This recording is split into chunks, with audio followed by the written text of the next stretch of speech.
ماہ رمضان میں اگر کسی کے گھر فوتگی ہو جائے تو ان گھر والوں کو عید کے دن مبارکباد دینا کیسا ہے؟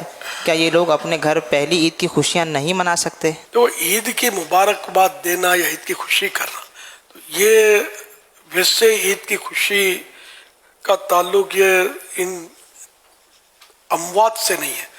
یہ رمضان شریف کا ایک پیارا مہینہ، نعمتوں بھرا، رحمتوں بھرا اللہ نے عطا کیا، تو اس کے اگر مبارکباد کسی نے پیش کی تو کوئی حرج نہیں ہے. اب ماحول عجیب و غریب ہے، تو اس میں موقع دیکھ لیا جائے کہ اگر عید مبارک نہ بھی کہیں تو کوئی گناہ تو ہے نہیں.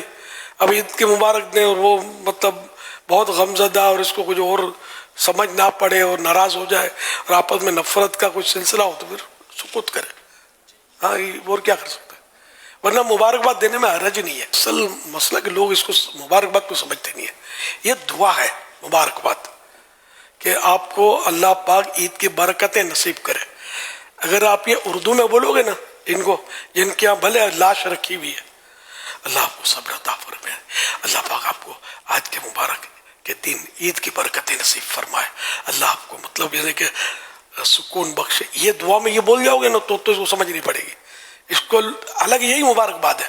مبارکباد میں اور کیا ہے؟ عید مبارک ہو، اللہ پاک عید کی برکتیں آپ کو نصیب کرے.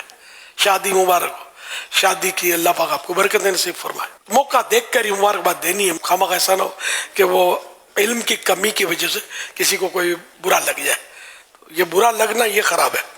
عید مبارک نہ کہنا، کوئی عید مبارک کہنا واجب تو نہیں ہے، مستحب ہے، سنت ہے کہ عید کے دن خوشی کا اظہار کرے، خوشی کا اظہار کرے. تو یہ ایک دوسرے کو مبارکباد دینا یہ بھی خوشی کے اظہار کی ایک صورت ہے. یہی صورت ہے، ایسا نہیں ہے، لیکن یہ ایک نمایاں صورت ہے کہ مبارکباد دیتے ہیں.